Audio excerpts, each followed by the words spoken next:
Vamos falar com Deus? Vamos lá.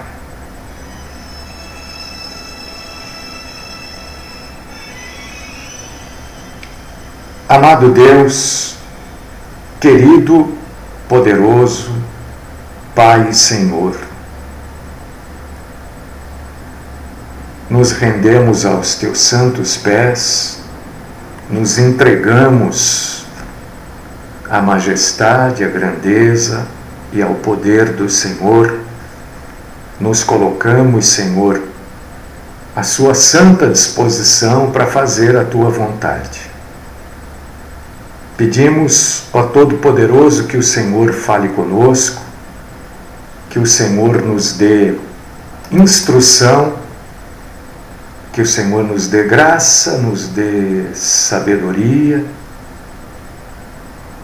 para fazermos a tua obra pura, santa, cristalina e verdadeira. Fala conosco, Senhor. E que todos aqueles que forem ver e ouvir, hoje ou em qualquer dia, que possam exaltar e glorificar o Senhor. Esta é a oração que eu faço, de honra, louvor, exaltação, amor, temor ao Senhor nosso Deus e nosso Pai, no nome sagrado e poderoso do Cristo Jesus, o nosso Salvador. Amém.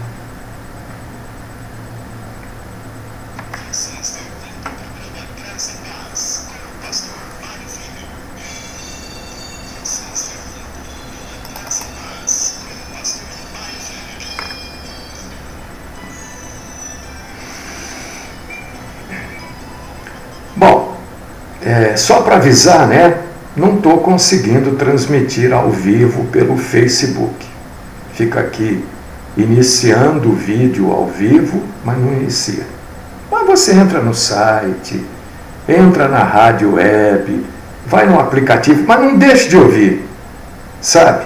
Depois eu coloco no Facebook lá, né?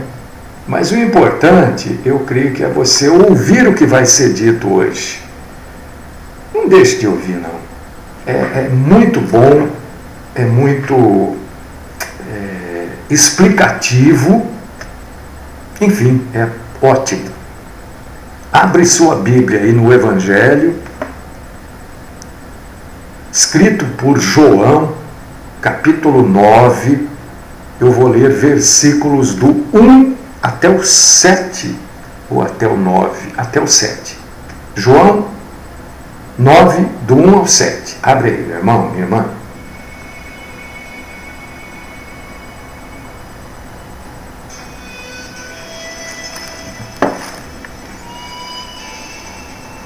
Se você está com a Bíblia e pode, leia comigo.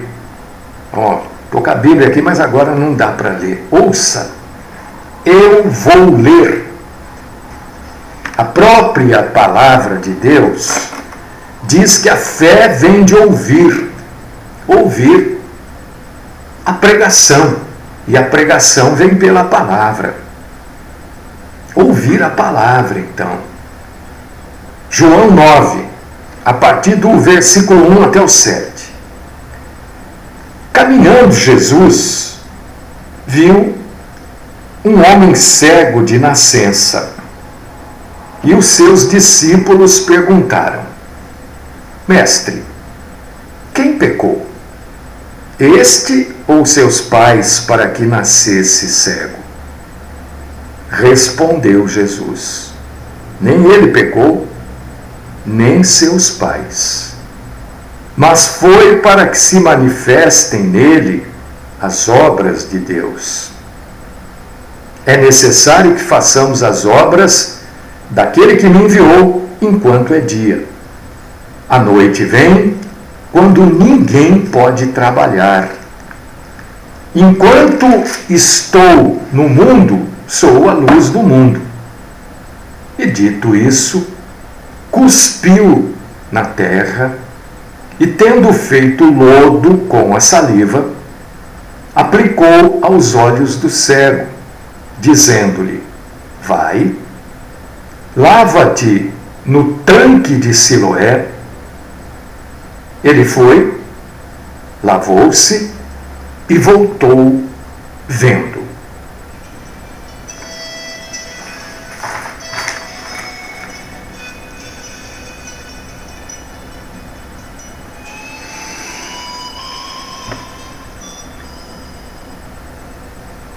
Quantas vezes você já deve ter se perguntado, né?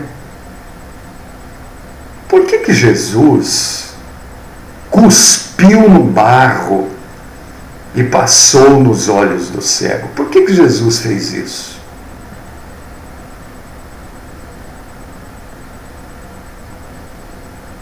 Olha, a primeira coisa que a gente precisa entender nisso, você vai entender tudo hoje.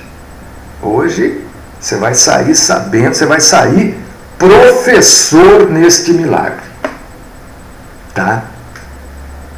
Primeiro a gente precisa entender que nem sempre Jesus age como nós esperamos. Ele é soberano.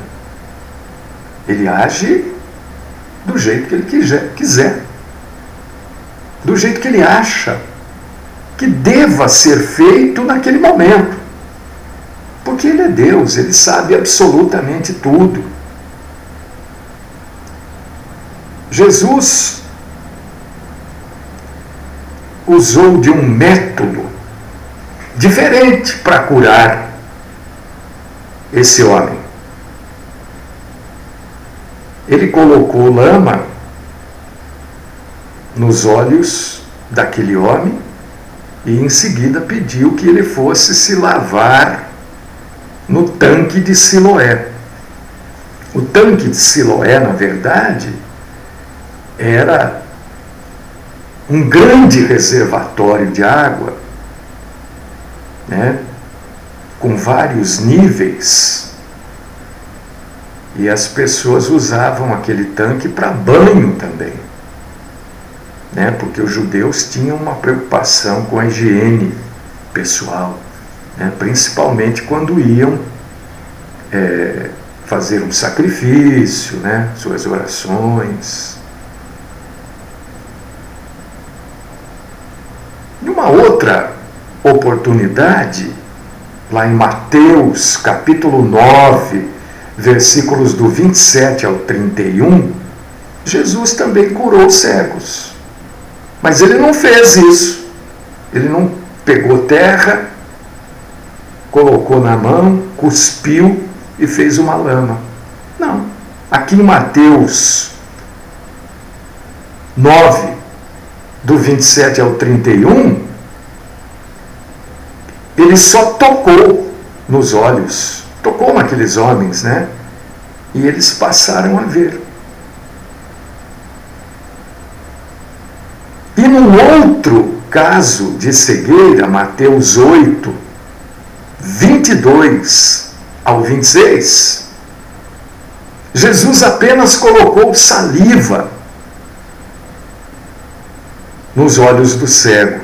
Então ele curou com saliva, ele curou com simplesmente um toque, e esse caso que ele curou com barro. Mas por quê? Né? Essa é a grande pergunta. Por quê? Primeiro, para mostrar para as futuras gerações que não há método para curar. Não existe um método. Né? Não é? Ninguém cura só pondo a mão. Ninguém cura com saliva. Não. Ninguém cura com barro e saliva. Não há um método.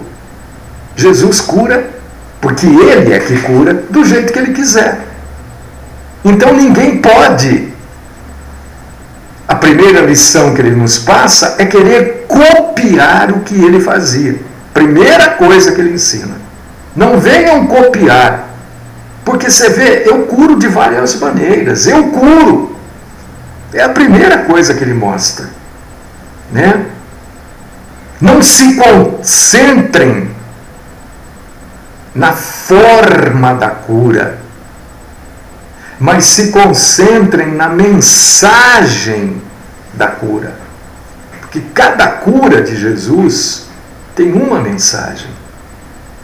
Infelizmente, essas igrejas denominacionais querem se concentrar na forma. Então ficam fazendo barro, pegando lencinho, falando pelos lenços de Paulo, e tapetinho, e não sei o quê, né? Se preocupam na forma e se esquecem da mensagem da cura. Primeira lição que ele nos passa aqui: a mensagem da cura é o mais relevante do que a própria cura. Por que Jesus usou barro? Por que ele fez isso aqui? Pegou aquela areia, aquela região do mundo é uma terra areiosa, cuspiu, fez uma maçaroca ali e colocou nos olhos do cego. Por que ele fez isso? Em primeiro lugar, ele usou uma imagem da criação. Como é que Deus criou o primeiro homem? Jesus é o próprio Deus Criador, né? Ele usou, do jeito que Deus criou o homem, do pó da terra, ele usou aquela mesma imagem da criação para curar aquele homem. Jesus tem a mesma substância que o Pai. Aqui em João 10:30 diz isso. Deus fez o primeiro homem do pó da terra e enviou o seu Filho, Jesus, o Cristo, o Messias, como um homem real. Então a primeira lição é a imagem da criação. É como se, não é que aconteceu isso. Aconteceu um milagre. Jesus não precisa de nada daquilo, né? Ele fez para que a gente aprendesse mais. É como se ele tivesse criado naquele momento novos olhos naquele homem. Deus não fez o homem da terra, não criou o homem. Jesus, naquele momento, é como se estivesse criando olhos naquele cego. Por causa disso que ele usa. Para mostrar que ele era Deus. Do mesmo jeito que o Pai criou o homem, ele pôde, naquele momento, criar olhos da mesma matéria que o Pai usou para criar o homem, a terra. Ele está ensinando, é a mensagem da cura, que é muito mais importante do que a cura.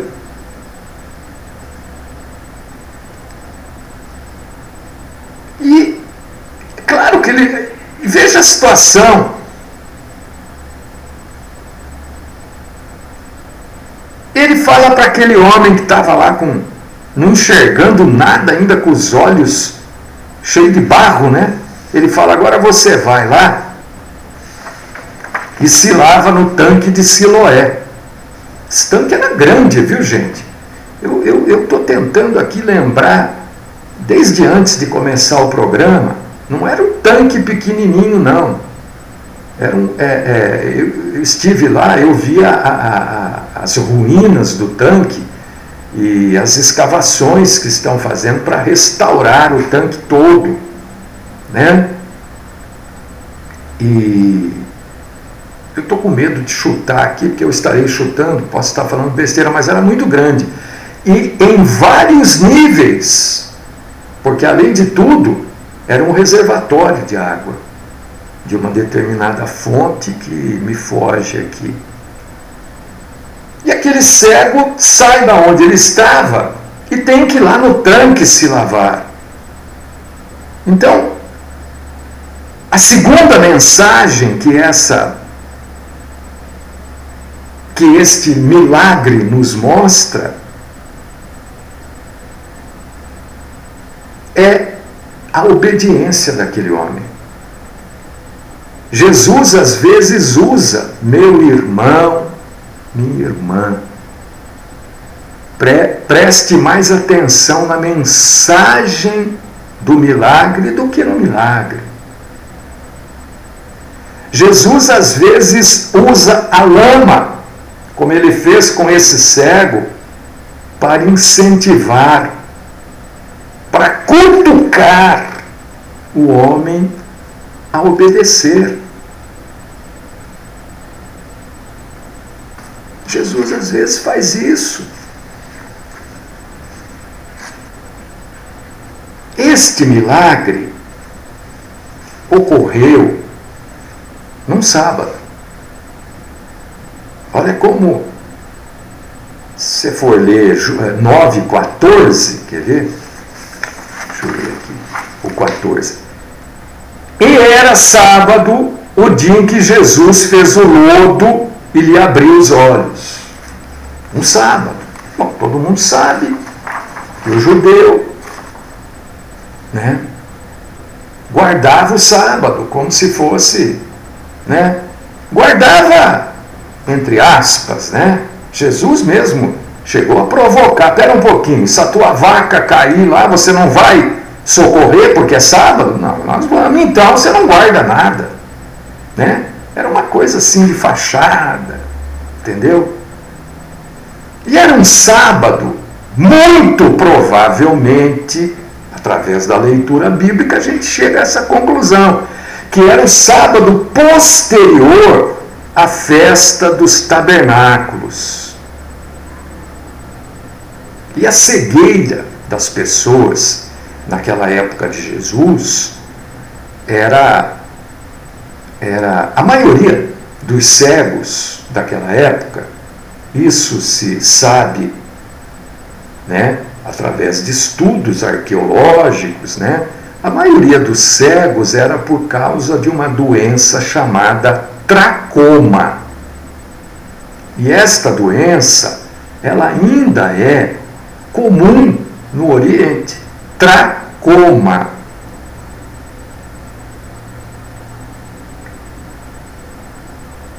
E Jesus fez vários milagres, né? Alguns narrados na Bíblia, alguns poucos, 26 narrados na Bíblia. Mas somente este milagre, Jesus diz, olha, é uma doença congênita. Não sei se você observou. Somente neste milagre, Jesus dá essa explicação. É uma doença que já nasceu com ele. Porque os discípulos perguntam, mestre, quem pecou? Ele ou os pais? Esta pergunta reflete que aqueles homens ainda estavam enraizados no judaísmo, no pensamento judaico, que ensinava que os sofrimentos desta vida eram um castigo divino pelo pecado. O sujeito pecava, passava a sofrer, né? Isso é achar no Velho Testamento.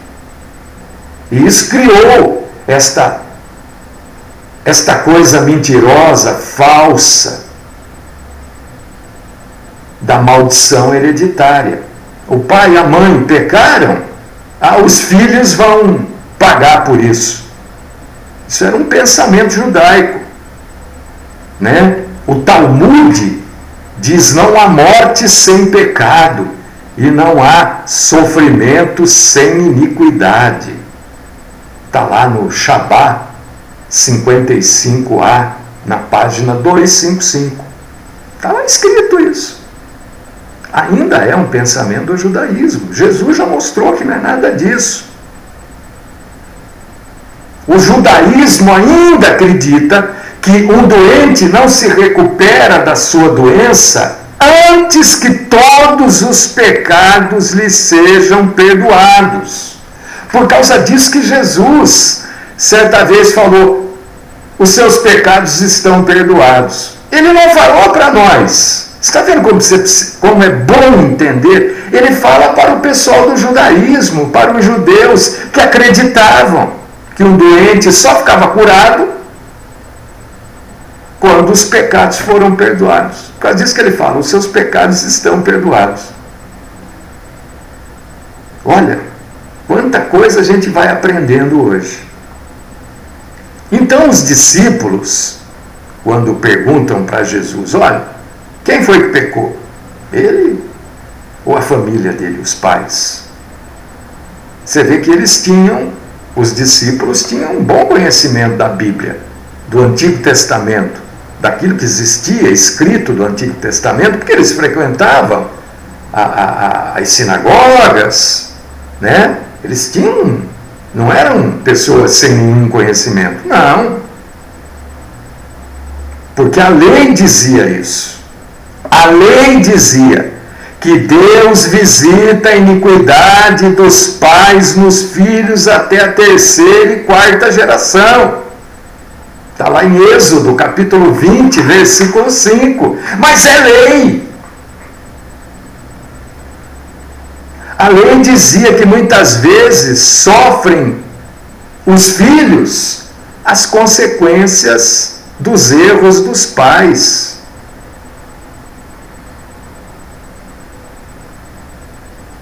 A lei dizia.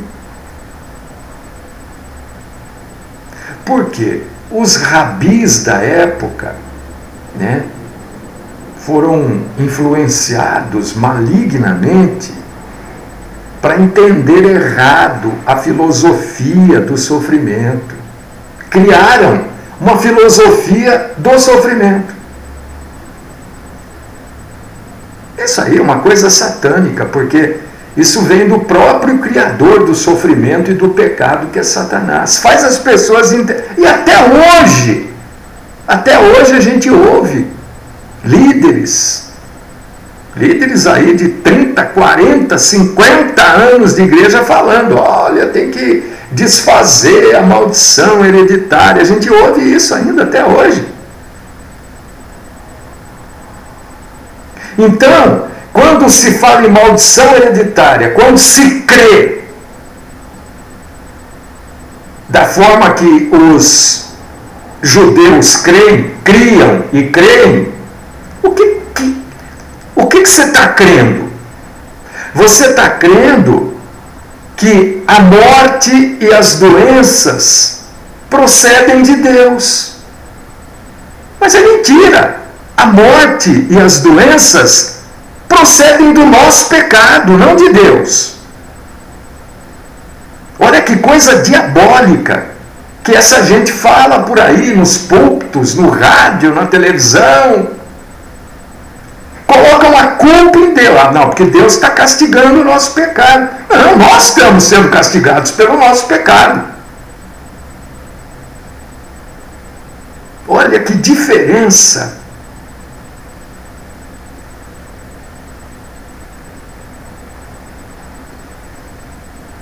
Eles não haviam entendido direito o livro de Jó, que mostra que o sofrimento não é infligido por Deus. O sofrimento é infligido por Satanás. Mas que Deus predomina sobre esses sofrimentos com fins misericordiosos. Olha como esta passagem, né, desta cura do cego que foi se lavar lá no tanque de Siloé. Quanta coisa ela nos ensina. Olha como nós não devemos nos prender ao milagre, mas sim à mensagem do milagre.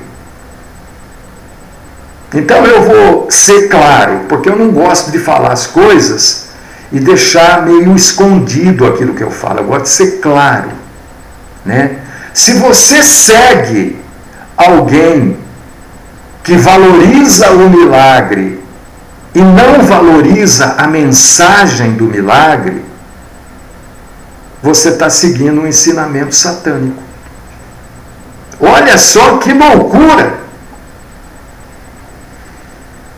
Eu já vi aí, já ouvi pessoas, líderes aí falando que porque Jesus passou saliva, não sei o quê. Passou, mas tinha um motivo para isso. Tinha uma mensagem contida nisso.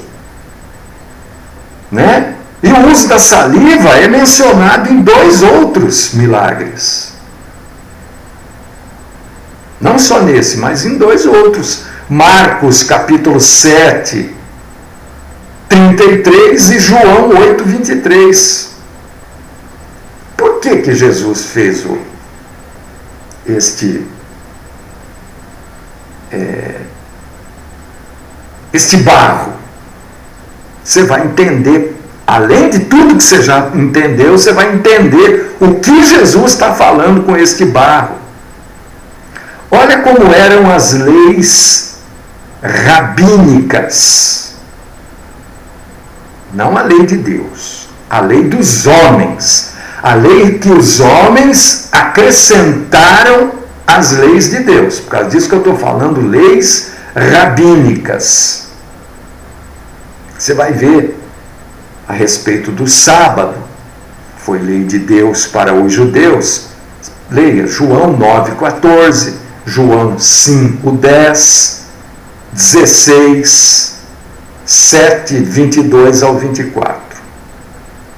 Mas aí os homens, os rabinos, então passou a ser lei rabínica, inventaram que, além de ter o sábado santificado do jeito que Deus havia imposto a eles, era proibido também misturar algo específico no sábado. Está no Talmud, na página 349. Por exemplo, presta atenção, como Jesus vem derrubar, quando Jesus fala fariseus, hipócritas, é isso que ele está dizendo. São essas coisas aqui que os homens inventaram e continuam inventando, é que Jesus é contra. Né? Deus falou para eles, santifiquem o sábado. Eles começaram a pôr coisas em cima. Por exemplo, era permitido, né, colocar água no farelo para dar para os animais no sábado. Era permitido. Mas era proibido misturar a água no farelo. Olha só, você podia colocar o farelo e jogar água, ou colocar água e jogar o farelo, mas você no sábado não podia misturar o farelo na água. Isso está escrito, né, no Talmud, na página 794. Dá uma lidinha também em João 5,16, uma lidinha. E João 9,16. Deixa eu ver se está fácil aqui.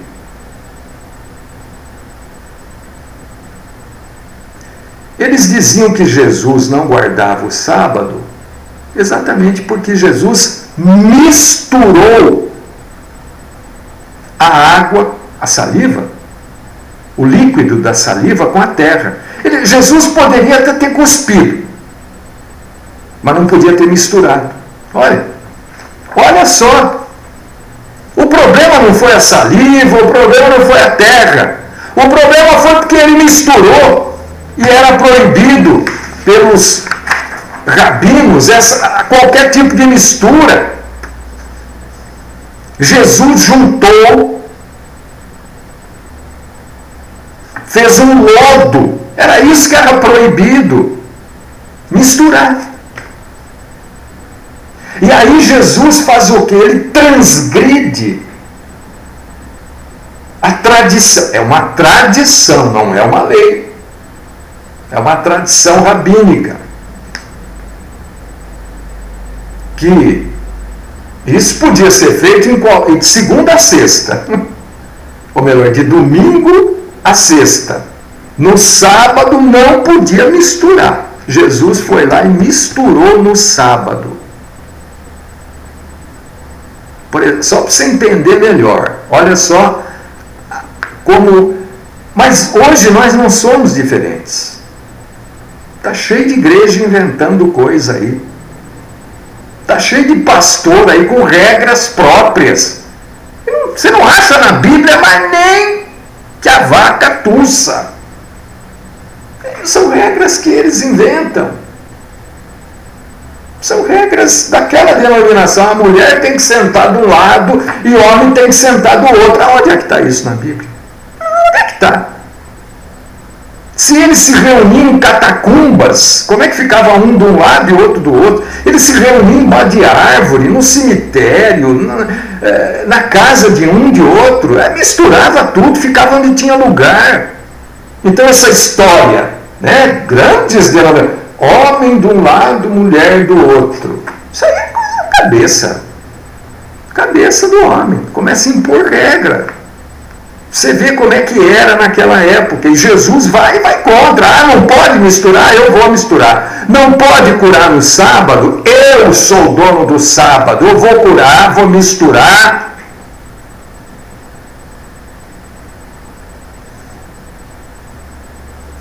Os antigos, o pessoal daquela época, eles usavam vinagre. O que é o vinagre? O vinagre é o vinho azedo. Quando o vinho azeda, o bom vinho, azedado, ele vira um ótimo vinagre. Né? Vinho azedo é vinagre. Então, o vinagre que você compra, é claro que passa por processo químico para ser azedado, mas você quer um ótimo vinagre, azede um bom vinho. Tá? E os antigos usavam, lá naquela época, vinagre para aliviar a dor de dente. Não me pergunte se funciona ou não, eu não sei. Mas eles usavam. Então, a pessoa estava com dor de dente, olha só a loucura. O que Jesus está... Quando Jesus pega esse barro, né? Primeiro ele está dizendo, olha, o homem foi feito do pó da terra. Eu vou fazer óleo, como se fosse, né? Vou fazer óleos novos nesse daí que está com doença congênita. Nasceu assim, já vou pôr óleos nele. Com a própria terra da onde ele foi feito. Mas Jesus também, naquele momento, vai indo contra todas essas imposições, leis, tradições, regras que os rabinos estavam impondo ao povo, né? Falei aqui do farelo, podia pôr água no farelo ou farelo na água, mas nunca misturar. Olha que loucura. No sábado. A pessoa também que estava com dor de dente podia usar o vinagre no dente, mas não podia bocejar. Não podia bocejar. Porque bocejando misturava o vinagre com a saliva. Ele podia pegar o vinagre e ficar lá, no dente que estava doendo. Mas não podia bocejar no sábado. Olha.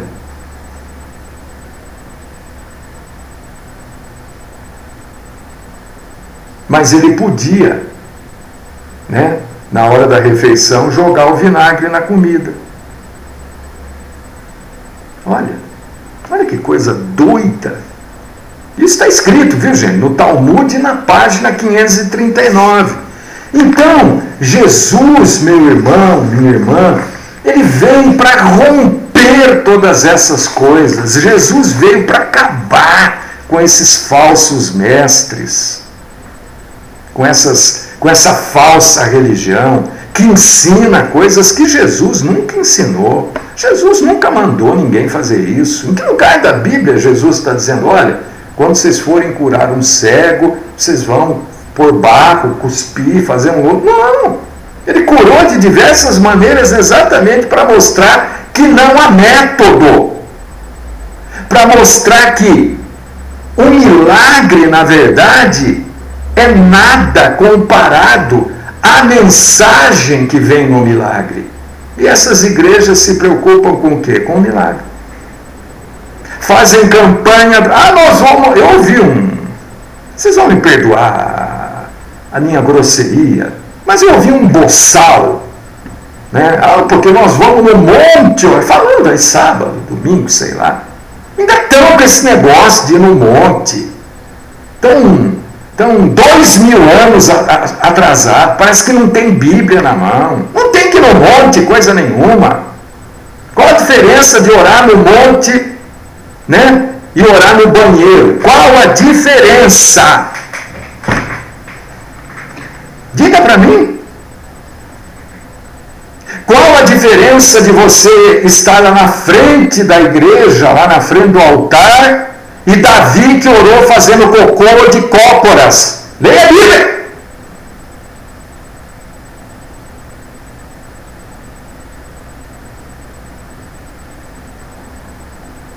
Deus vai ouvir você, e não ouviu Davi, que estava fazendo cocô de cócoras?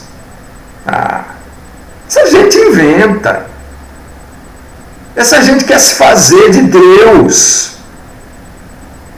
Jesus realizou milagres para suprir necessidades dos homens. O sujeito nasceu cego, Jesus resolveu o caso daquele cego, mas alguns.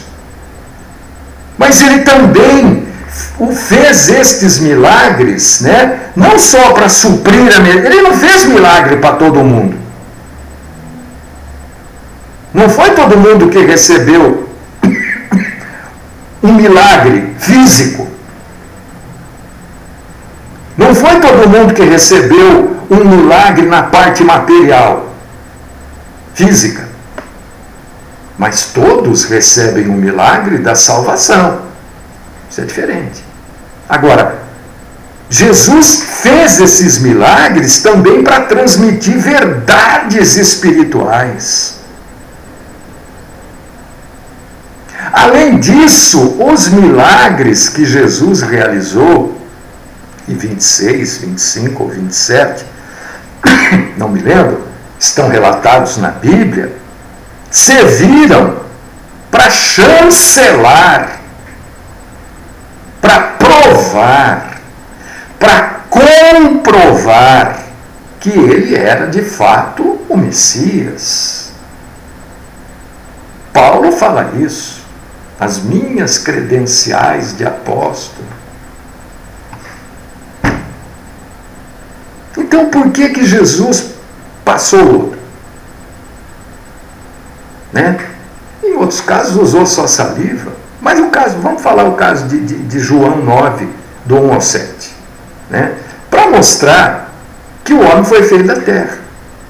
Para mostrar que do mesmo jeito que o Pai fez o homem, ele, Deus, também podia fazer. E para quebrar todas essas imposições dos rabinos, dos mestres da época e dos mestres de hoje, falsos mestres,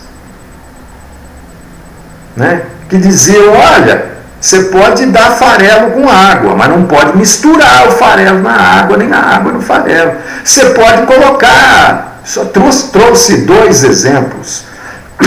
Trouxe dois exemplos, né? Existem outros tantos.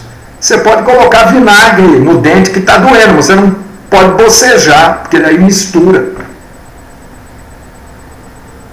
São as coisas que fazem hoje. São as imposições que as igrejas colocam hoje. Você tem que dar o dízimo. E manda o papelzinho lá. Se você não dá o dízimo, não dá baixa lá, gente. É carnê da Casas Bahia, sei lá o quê. E as pessoas vão.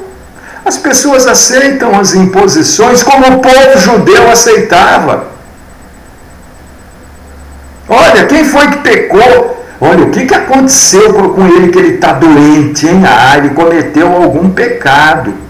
As pessoas pensam isso quando alguém fica doente. Ah, é pecado. Ah, ele fez alguma coisa errada e Deus está castigando. Você vê que ainda tem, porque a Igreja Católica Apostólica Romana prega isso ainda. E inculcou nas pessoas esse tipo de coisa. E Jesus diz não. Nem ele, nem o pai, nem a mãe. Ninguém pecou. Isso é para que seja exaltada a glória de Deus. Olha quanta coisa nós aprendemos hoje desse milagre chamado tanque de Siloé. Siloé quer dizer enviado, aquele que foi determinado, aquele que foi enviado, tá? E ele voltou, e voltou vendo. Voltou com olhos para ver e para reconhecer. Mesmo jeito que Deus soprou no primeiro homem, nas narinas do primeiro homem, o fôlego da vida, e o homem foi feito alma vivente, Jesus ali deu visão àquele homem, com a mesma matéria, água, terra, pó da terra. Louvado seja o Senhor, que nos ajuda a entender e a crescer todos os dias, na verdade, na graça, no conhecimento dele, sem falsidade, sem hipocrisia, sem obrigatoriedades, porque de graça recebemos e de graça nós damos.